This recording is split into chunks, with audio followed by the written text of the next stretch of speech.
Բրյուսելում մեկնարկել է Եվրամիության սպառազինման հարցով պատմության մեջ ամենամեծ գագաթնաժողովը։ Եվրամիության 27 պետությունների եւ կառավարությունների ղեկավարներ կքննարկեն, թե ինչպես Եվրոպան կարող է փակել այն բացը, որը առաջացել է այն բանից հետո, երբ Միացյալ Նահանգների նոր վարչակազմը դադարեցրել է ռազմական օգնությունը Ուկրաինային։ Հանդիպմանը կմասնակցի Ուկրաինայի նախագահ Վլադիմիր Զելենսկին։ Վարչապետ Նիկոլ Փաշինյանի որոշմամբ միջազգային իրավական հարցերով Հայաստանի Հանրապետության ներկայացուցիչ Եղիշե Կիրակոսյանը ազատվել է զբաղեցրած պաշտոնից։ Վարչապետ Փաշինյանը արդեն ստորագրել է Եղիշե Կիրակոսյանի աշխատանքից ազատման դիմումը։ Այնուհետ Կիրակոսյանը իր Facebook-յան էջում բացատրել է, թե ինչու է ազատման դիմում գրել։ Որոշում եմ կայացրել լքել միջազգային իրավական հարցերով ներկայացուցչի պաշտոնը։ Ցանկանում եմ առավել կենտրոնանալ ակադեմիական, գիտական եւ մասնագիտական գործունեության վրա, նպաստելով Հայաստանում միջազգային իրավունքի ամրապնդմանը, ինչպես նաև իրավագիտական կրթության զարգացմանը, նշված է Եղիշե Կիրակոսյանի գրառման մեջ։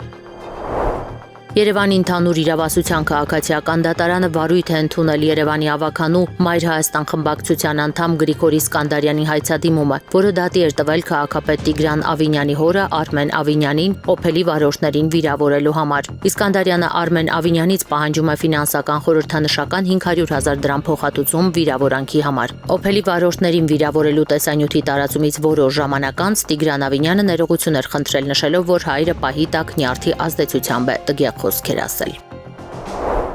Նախիջևանը Ադրբեջանի պատմական տարածքն է, որը ավելի քան 1 դար անջատված է Ադրբեջանի հիմնական մասից եւ չունի ցամաքային կապ խորհրդային վարչակազմի կողմից արևմտյան Զանգեզուրը Ադրբեջանից անջատելու եւ Հայաստանին փոխանցելու պատճառով։ Այս մասին Թուրքիայում հայտարարել է Ադրբեջանի նախագահ Իլհամ Ալիևը։ Նրա խոսքով սա լուրջ անարդարություն է։ Ղարաբաղյան առաջին պատերազմի ժամանակ Հայաստանը շրջափակել էր Նախիջևանը։ Հայերը ցանկանում էին օկուպացնել Նախիջևանը, ինչպես արեցին Ղարաբաղի դեպքում։ Հայրս Հեյդար Ալիևը, որ այն ժամանակ Նախիջևանի ղեկավարն էր, դա թույլ չտվեց։ Նախիջևանը չգրավելու պատճառներից մեկը Նախիջևանի եւ Թուրքիայի միջև հույսի կամուրջի կառուցումն էր։ Թուրքիայի օգնությունը նշանակալի ներդրում է ունեցել Նախիջևանի անվտանգության գործում, ասել է Ալիևը։ Պատմական ակնարկ։ Նախիջևանը Հայաստանի առաջին հանրապետության մասն է եղել։ Սակայն 1921 թվականի մարտի 16-ին խորհրդային Ռուսաստանը եւ Թուրքիան Մոսկվայում կնքել են պայմանագիր, ըստ որի Նախիջևանը հանձնվել է խորհրդային Ադրբեջանին։ Այժմ Նախիջևանը հայաթափված է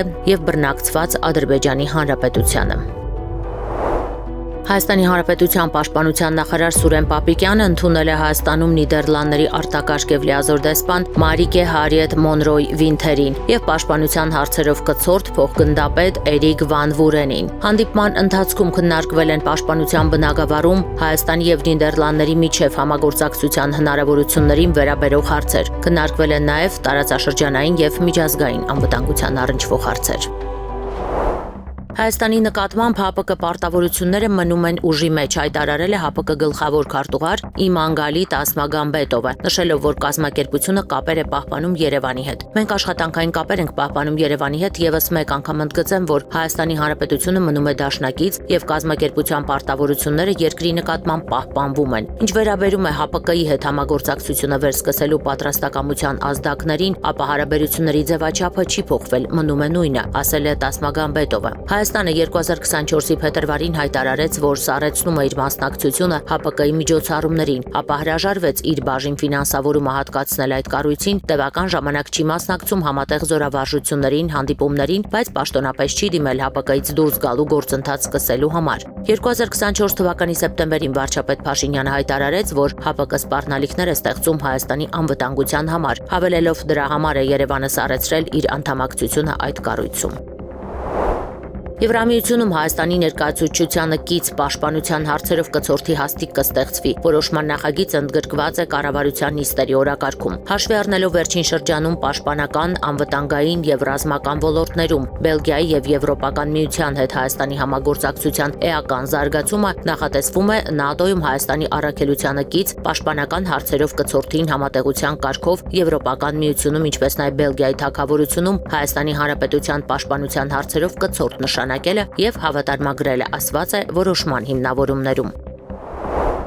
Ապրելու երկիր կուսակցության համահիմնադիր Մանե Թանդիլյանը, որը արդեն 6-րդ օրն է հացադուլ է անում, դեռ չի կարողացել կապ հաստատել Ռուբեն Վարդանյանի ընտանիքի հետ։ Այս հացադուլը իմ մասին չէ, ուղղակի խնդրանք է Ռուբեն Վարդանյանին, որ ողջ մնա։ Ես վստահել չեմ, որ իմ հացադուլի մասին իմանալուց հետո նա կդադարեցնի իր հացադուլը, որովհետև ոչ մեկս չգիտենք իրականում ինչ է կատարվում այնտեղ։ Հարցին չի պատրաստվում արդյոք դադարեցնել հացադուլը, հաշվի առնելով առողջական խնդիրները, Թանդիլյանը պատասխանել է, որ իրենից շատ ավելի վատ ինքնազգացողությամբ եւ առողջական ավելի վատ վիճակում Ռուբեն Վարդանյանն է, որը Բաքվի բանտում շարունակում է հացադուլը։ Թանդիլյանը խոսել է նաև Ադրբեջանում Կարմիր խաչի փակվելու մասին։ Ըստ նրա դա միջոց է Բաքվում ապօրինաբար պահվող հայ գերիների նկատմամբ իրականացվող խոշտանգումները թաքցնելու մասին։ Եվ ինչ է սա նշանակում, Ալիևին թույլատրված է անգամ միջազգային կառույցներին վտարել Բաքվից։ Բա բան չունի ասելու աշխարհը իսկուր են սանկցիաները, ասել է Թանդիլյանը։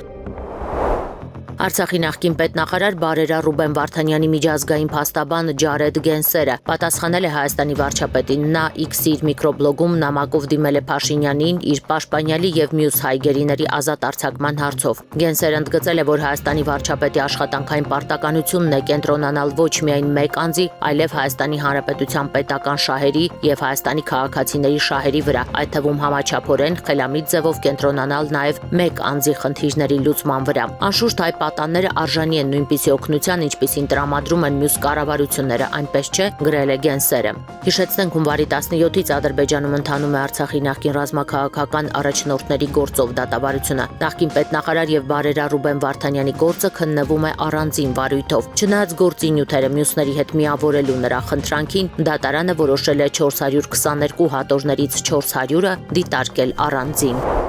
Հայրենասեր հայրին պետք է, որպեսի պարոն Վարդանյանը ողջ եւ առողջ վերադառնա Բաքվից, խորհրդարանական ճեպազրույցի ընթացքում ասել է Ազգային ժողովի պատիվ ունեմ խմբակցության ղեկավար Հայկ Մամիջանյանը։ Այդ մարդկանց տանջամահ են անում, եթե վարչապետի աթոռին նստածից չպետք է լինի պահանջ, բա ումից պետք է լինի։ Այդ մարդիկ Հայաստանի Հանրապետության քաղաքացիներ են, ոնց ուզում են թող բերեն, դա իրենց խնդիրն է։ Ընդդիմությունը այդ մասով այն բոլոր լծակները, որոնք ունի կիրառում է, ասել է Հայկ Մամիջանյանը։ Վարդանյանների ընտանիքի փաստաբանը, որը ըստ իր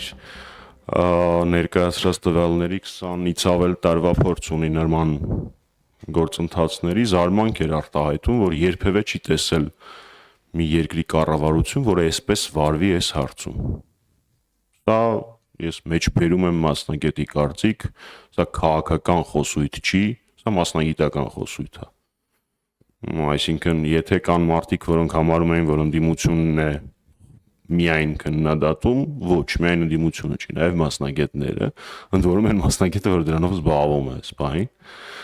Դա առաջինը, երկրորդ հնարավորությունը օգտագործելով մարդասիրական տեսանկյունից, պարոն Վարդանյանի առողջության տեսանկյունից, չգիտեմ կհասնի հորդորը թե չէ, բայց հայրենասեր հայերին պետք է որպեսզի պարոն Վարդանյանը ողջ առողջ վերադառնա Բաքվից։ Ուստի նորից եմ ասում, չգիտեմ կհասնի իրեն այս կոչը թե չէ, բայց ամեն դեպքում մարդասիրական տեսանկյունից լավ կլինի, որ պարոն Վարդանյանը իր առողջության տեսանկյունից դադարեցնի հացադուլը։ Ես հասկանում եմ, որ դա քանի որ պետությունը ոչինչ չի անում, պարոն Վարդանյանը Բաքվում գտնվելով ստիպված է այս պայքարի մեթոդը օգտագործել, բայց մեզ բոլորիս հայերիս անհրաժեշտ է, որպեսզի պարոն Վարդանյանը եւ մյուս գերի տղաները անվտանգ առողջ վերադառնան հայրենիք։ Բաքվում ապօրինաբար պահվող հայ գերիները, պատանդները եւ այլ պահվող անձինք ավելի ազատ են, քան Հայաստանի Հանրապետության իշխանությունները։ Այս մասին իր հերթական տեսաուղերձում ասել է Հայաստանի Հանրապետության նախկին արտգործնախարար Վարդան Օսկանյանը։ Նշենք, որ Հայաստանի արտգործնախարար Արարատ Միրզոյանը մարտի 5-ին ազգային ժողովում անդրադառնալով Վարդան Օսկանյանի առաջարկին, որ պետք է չեղարկել խաղաղության պայմանագրի աշխատանքները, նախապայման դնելով գերիների վերադարձը, այն գնահատեց ոչ սթափ։ Բակո Սահակյանն ու մյուսները Բաքվի բանտում շատ ավելի ազատ են ու անկախ, քան դուք ձեր ողջ իշխանությամբ այս արևիտակ ձեր դիվանագիտական իմունիտետով։ Դուք անկախ չեք, դուք վախկոտ եք, չեք կարողանում այս հարցը բարձրացնել ճիշտ ատյաններում, որովհետև վախեցած եք եւ գիտեք, որ այս բոլորը ձեր սխալների արդյունք են։ Տեսաուղերձում նշել է Օսկանյանը։ Արցախի պաշտպանական բանակի նախկին փոխնախարար գեներալ-մայոր Դավիթ Մանուկյանը Բաքվի դատարանում առաջին անգամ ցուցմունք է տվել։ Ադրբեջանական զանգվածային լրատվամիջոցները հայտնում են, որ Մանուկյանը իբր ընդունել է իր մեղքը, հայտնելով, որ մասնակցել է առաջին եւ երկրորդ Արցախյան պատերազմներում Ադրբեջանի բանակի դեմ տարվող մարտերին։ Անհետ կորած զինծառայողների ծնողները կրկին ազգային ժողովում են, նախատեսվում է նրանց հանդիպումը Անդրանիկ Քոչարյանի հետ։ Ծնողները որոշակի բացատրություններ եւ պարզաբանումներ են ցանկանում ստանալ նրանից։ Մարտի 5-ին ժամը 19:30-ի սահմաններում հարավկովկասյան երկաթուղու Երևան-Երաս 583-րդ կիլոմետրին 9-րդ պիկետ հատվածում բախվել են ՎԱԶ-21099 մագնիշի ավտոմեքենան եւ գնացքը։ ՎԱԶ-21099-ի 43-ամյա վարորդը եւ 44-ամյա ուղևորը մահացել են, իսկ 14 եւ 15 տարեկան երկու ուղևորներ մարմնական վնասվածքներով տեղափոխվել են հիվանդանոց։ Ոստիկանությունից հայտնում են, որ կատարվում է նախաքննություն։ Երեխաների վիճակը շարունակում է մնալ ծայրահեղ ծանր, հայտնում են Երևանի Սուրբ Աստվածամայր բժշկական կենտրոնից։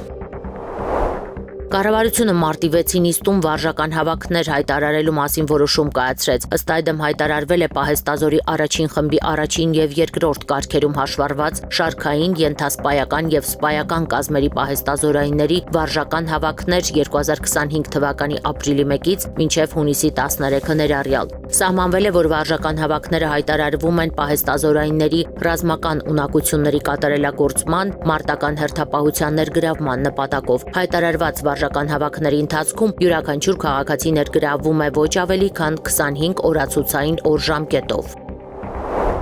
Ազգային ժողովի Հայաստան խմբակցության падգամավոր Աղվան Վարդանյանը հորդորում է ընդդիմադիր բոլոր գործընկերներին գործել գլխավոր հիմնական ուղղությամբ, ամեն մեկը իր պատկերացրած ձևով։ Այս մասին նա ասել է խորհրդարանական ճեպազրույցների ժամանակ։ Վարդանյանը ընդգծել է, որ այժմ օրակարգում առաջնային խնդիրը այնուամենայնիվ մնում է Հայաստանի Հանրապետության վարչապետ Նիկոլ Փաշինյանին հեռացնելու հարցը, ոչ թե այն, թե ով է նրան բերել իշխանության։ Օնլայն խաղատների եւ բուքմեյքերական գործունեության տուրքերը 2 անգամ կավելանան։ Ազգային ժողովը երկրորդ ընթերցմամբ եւ ամբողջությամբ ընդունեց Ազգային ժողովի ԿՊԱ-ական падգամավոր Հայկ Սարգսյանի հեղինակած հարկային օրենսգրքում փոփոխություններ կատարելու մասին աղմկահարույց օրինագիծը։ Ֆինանսական բեռի բարձրացումը մենք ձևակերպել ենք այնպես, որպեսզի այն ամեն տարի բարձրանա, եւ այս գործիքի միջոցով մենք կարողանանք լուծել օպերատորի հարցը։ Օպերատորի միջոցով մենք սահմանափակելու ենք մեր հայրենակիցների կազինո խաղալու հնարավորությունները։ Որոշ սոցիալական խմբերի եւ պետական ծառայողների դեպքում ընդհանրապես արգելելու ենք այն, ասել է Հայկ Սարգսյանը։ Նրա խոսքով վերջին տարիներին աշխարհում, նաեւ Հայաստանում գրանցված ինքնասպանությունների զգալի թվի պատճառը հենց խաղամոլությունն է։ Ըստ Սարգսյանի դրանից անմասն չէ նաեւ բանակը։ Վազգեն Սարգսյանի ծննդյան օրը մարտի 5-ին մեծ էկրան բարձրացավ Վազգեն վերջին սպարապետը կինոնկարը։ Վազգեն Սարգսյանի ընտանիքի նախաձեռնությամբ ջանքերով նկարահանված կենսագրական ֆիլմի սյուժեի առանցքում Վազգենը Մարտն է որդին, զգայուն հորեղբայրը, տաղանդավոր գրողը, սիրող տղամարդը, ռազմական եւ պետական գործիչը։ Ֆիլմում Վազգեն Սարգսյանի մանկությունն է, պատանեկությունը, նրա անցած ծանր ու հաղթանակներով լի ճանապարհն է, ողբերգական մահը։ Ֆիլմն անվանել են Վազգեն վերջին սպարապետը, քանի որ Վազգեն Սարգսյանը 20-րդ դարի վերջին սպարապետն էր։ Ֆիլմի հենց առաջի օրվանից, երբ ես ստացել եմ հրավերը, մինչև այս պահը, եւ չգիտեմ դեռ ինչքան կշարունակի այդ պահը, ինձ համար եղել է շատ դժվար, դաժան, որովհետև հարցեր կան, ներքին հարցեր կան, ինչպես մի անգամ արդեն ասել եմ, ինչ-որ նմանություններ եմ գտնում, ինչ-որ աշխարհայացքներ եմ նմանեցնում ու ես էլ այդ հարցերի պատասխանները անդադման եմ գալիս, անդադ ուզում եմ գուցե չգտնենք այդ հարցերի պատասխանները, բայց կարծում եմ, որ մենք սխալներ ունենք, պետք է այդ սխալները ուղղել։ Ես փորձել եմ ուրիշ տեսակ անել, հա, մեկին մեկ չեմ փորձել անել, որովհետև դա կնմանվեր ինչ-որ տնազ անելուն կամ մուլտիպլիկացիոն ինչ-որ բանի կնմանվեր, փորձել եմ մեկին մեկ չանել, այլ ընդհանրապես ներվը, տղամարդկությունը, մտածելակերպը, էությունը հասցնել հանդիսատեսին։ Ֆիլմում ինձ շատ դուր է գալիս այդ արտահայտությունը, որ ասում եմ մենք միշտ դռները բացել ենք ու ասել ենք, այս մեր տունն է, արի մեզ սպանի, արի մեզ կեր, մեր բարիքը, ու եթե ինչ-որ մի խել առել, որոշել է դիմադրել ու ինչ-որ բան անել, մեր ձեռով հերն անիծել ենք։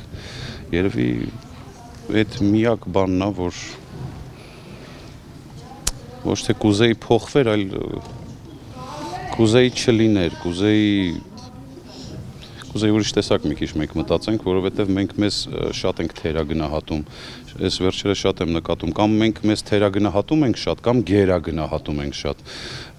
Ես կողմնակից եմ, որ ճիշտ մենք գնահատենք, մենք ով ենք, ինչ տեսակ մարդ ենք, ինչ տեսակ գեն ենք, ինչ տեսակ մարդ ենք եղել անցյալում, ինչ ենք ուզում լինել ապագայում, ինչ տեսակ։ Ես կուզեմ այդ հարցերը մշակույթի տեսքով նաև տրվի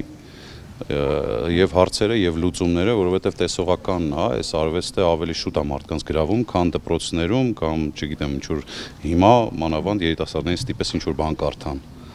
Եվ այսպիսի հրաշալի առիթներ, որ շատ լինեն, որովհետև մենք շատ ունենք արժանի մարդիկ, որոնց մասին երևի շատ քչերս ենք լսել, որոնք այս երկրի համար կյանք են տվել, չվայելելով ոչ խնջույքներ, ոչ երեխաների բերկրություն, ոչ ինչ-որ շքեղ կյանք, այլ ուղղակի ինձ կյանքը տվել են։ Ես կարծում եմ, որ իմ ձայնը կլսեն ու եթե իհարկե իմ ասում են, չէ, պահանջ, եթե լինի կանենք, ես խնդրում եմ թող լինի պահանջ։ Մոսկվան Մակրոնի միջուկային հռետորաբանությունը համարում է սպառնալիք Ռուսաստանի հասցեին։ Այս մասին այսօր հայտարարել է Ռուսաստանի Դաշնության արտաքին գործերի նախարար Սերգեյ Լավրովը։ Նա նյարդային է անվանել Ռուսաստանի եւ Ուկրաինայի վերաբերյալ Ֆրանսիայի նախագահի հայտարարությունները։ Ռուսաստանի Դաշնության արտաքին գերատեսչության ղեկավարն ընդգծել է, որ Մակրոնի մեղադրանքները, թե Ռուսաստանը պատերազմ է նախապատրաստում Եվրոպայի դեմ, անհեթեթություն են։ Հիշեցնենք, որ Ֆրանսիայի նախագահ Էմանուել Մակրոնը մարտի 5-ին դիմել էր ժողովրդին, անդրադառնալով այնպիսի հարցերի, ինչպիսին են միջուկային զսպումը, պաշտպանական ծախսերը եւ առհասարակ փոփոխվող աշխարհակարգը։ Ռուսաստանի արտգործնախարարության Հյուսիսատլանտյան դեպարտամենտի տնօրեն Ալեքսանդր Դարչիևը նշանակվեց Վաշինգտոնում Ռուսաստանի դեսպան։ Ռուսաստանի նախագահ Վլադիմիր Պուտինը այսօր համապատասխան հրամանագիրը ստորագրել է։ Միացյալ Նահանգներում Ռուսաստանի նախկին դեսպան Անատոլի Անտոնովը ավարտել է իր առաքելությունը 2024 թվականի հոկտեմբերին եւ վերադարձել Մոսկվա։ Անտոնովը 7 տարի ղեկավարել է Միացյալ Նահանգներում Ռուսաստանի դեսպանությունը։ Ալեքսանդր Դարչիևը Ռուսաստանի Դաշնության արտգործնախարարության Բրիտանիայի, Իռլանդիայի, Կանադայի եւ Միացյալ Նահանգների բաժանմունքն էր ղեկավարում եւ գլխավորում էր ռուսական պատվիրակությունը երկու երկրների դիվանագետների Թուրքիայում անցկացված բանակցությունների ժամանակ։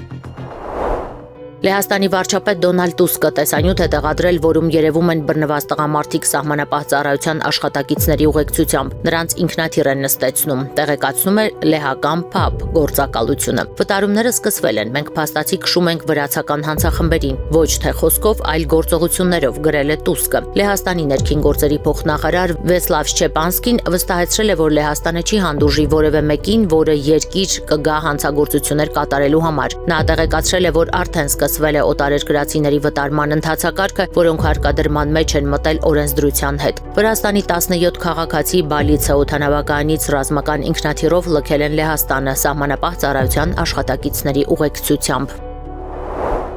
Աբխազիայում ձերբակալվել է Ցանդրիփշի ընտրատեղամասի վրա զինված հարձակման եւս 7 մասնակից։ Նրանցից մեծ քանակի զենք է առգրավել, ինքնաձիգեր, ատրճանակներ, նռնակներ։ Ձերբակալվածների ընդհանուր թիվը հասել է 10-ի։ Անցած գիրակի նախագահական ընտրությունների երկրորդ փուլի ժամանակ հարձակում էր տեղի ունեցել հայկական դպրոցի ընտրատեղամասի վրա։ Ռուսաստանի Դաշնության քննչական կոմիտեն քրեական գործեր է հարուցել մի շարք հոդվածներով, այդ թվում ահաբեկչության։ Ըստ տեղական լրատվամիջոցների հարձակումն իրականացրել են նախագահի տեխնացու Ակդուր Արձինբայի կողմնակիցները։ Վերջինս, ինչպես հայտնի է, ընտրություններում պարտվել է Բադրա Գումբային։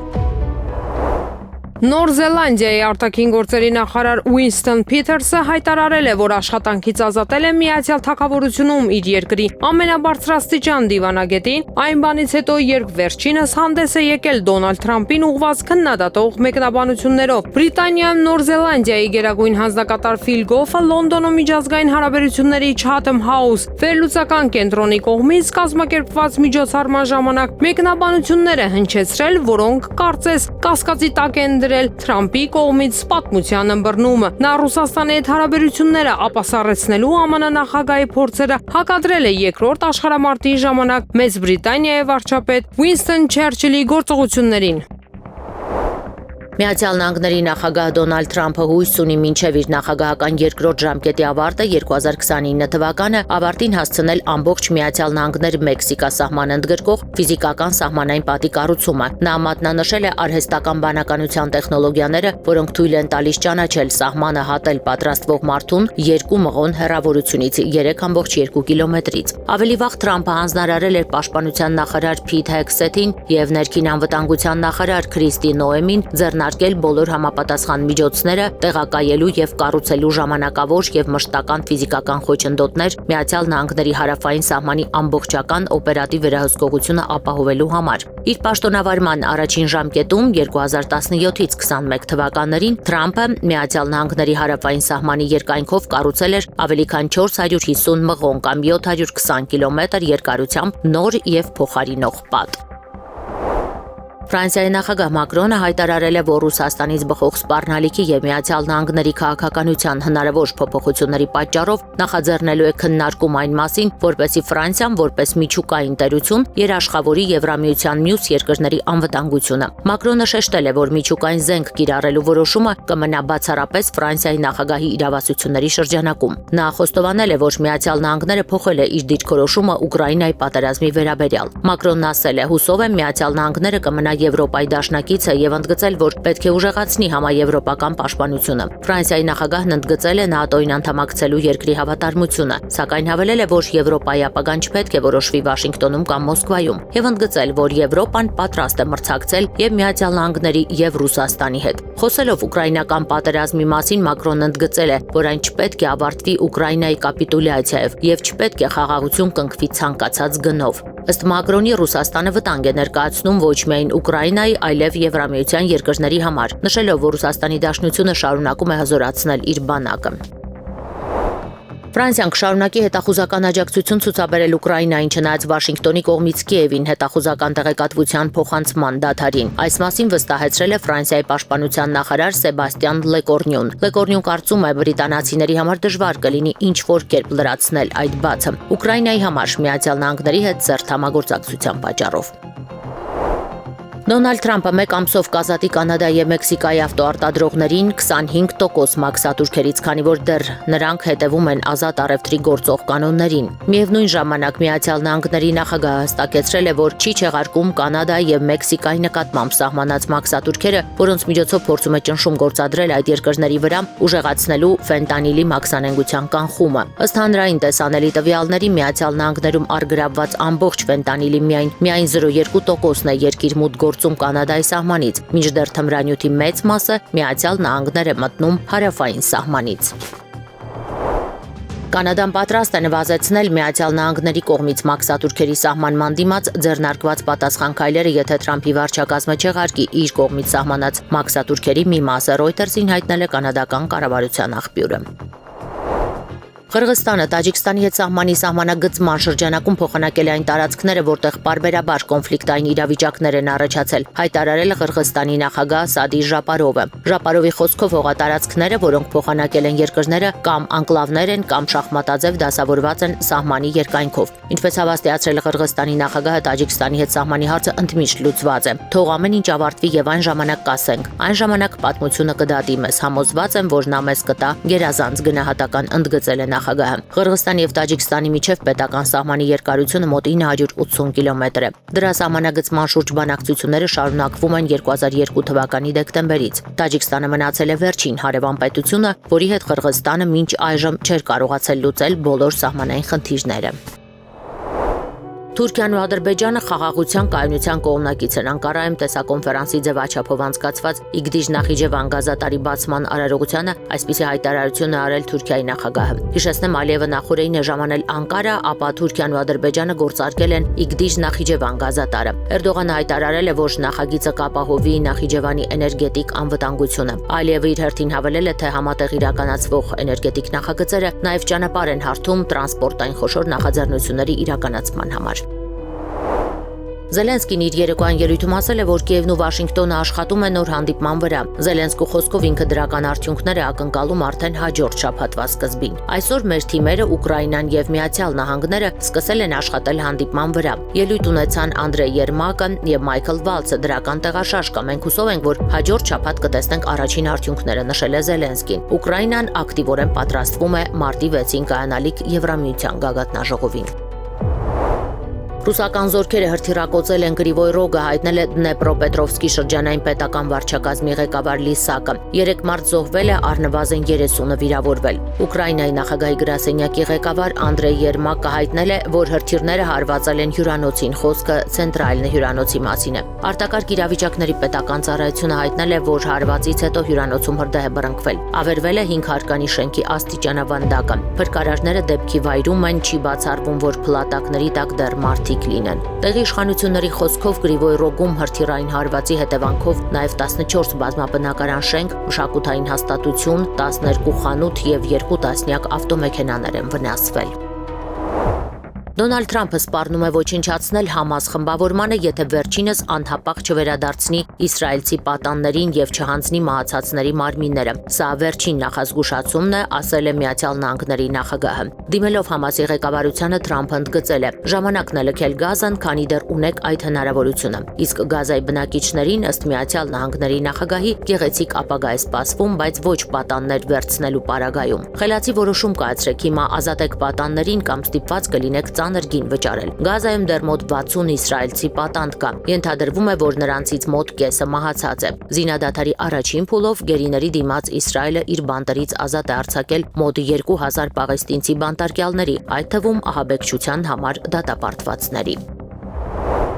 Միացյալ Նահանգների պետքարտուղար Մարկո Ռուբիոն Fox News-ի եթերում հայտնվել է ճակատին սև խաչով։ Մոխրե խաչը կաթոլիկ եկեղեցում խորհրդանշում է մեծ պահքի սկիզբը։ Ռուբիոն կաթոլիկ է եւ ընդգծել է Սուրբ Հարության տոնին նախորդող մեծ պահքի կարեւորությունը, այդ օրը ավելի վաղ մասնակցելով պատարագին։ Fox News-ն էլ նշել է, որ կրոնական խորհրդանիշներով եթերում հայտնվելը հազվադեպ է նման մակարդակի պետական պաշտոնյաների համար։ Իդեպ մոխիրը պատրաստվում է նախորդ տարի ծաղկազարդի տոնակատարությունների ժամանակ օգտագործված օժնված արմավենիներից։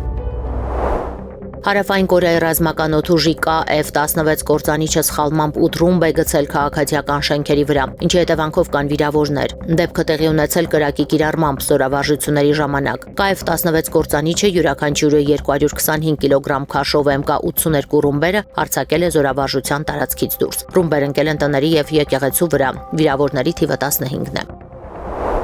Մարզական լուր Չեմպիոնների լիգայի 1/8 եզրափակչի առաջին խաղում Բարսելոնան արտագնա հաղթանակ տարավ Բենֆիկայի նկատմամբ 1-0 հաշվով։ Բարսելոնայի հաղթանակը Չեմպիոնների լիգայի պատմության մեջ առաջին դեպքն է, երբ թիմը արտագնա խաղում 69 րոպեից ավելի ներառյալ մրցավարի կողմից ավելացված ժամանակը խաղալով 10 հոգով կարողանում է առավելության հասնել մրցակցի նկատմամբ։ Թիմերի միջև պատասխան հանդիպումը կկայանա մարտի 11-ին Երևանի ժամանակով 21:45-ին։ Եղանակի մասին Հայաստանի Հանրապետության տարածքում մարտի 6-ից 10-ը սպասվում է առանց ձեղումների եղանակ։ Օդի ջերմաստիճանը մարտի 6-ից 9 աստիճանաբար կբարձրանա 10-ից 13 աստիճանով։ Երևանում ցերեկային ժամերին կլինի 12-ից 14 աստիճան տաքություն, իսկ երեկոյան ժամերին կգրանցվի 5-ից 7 աստիճան տաքություն։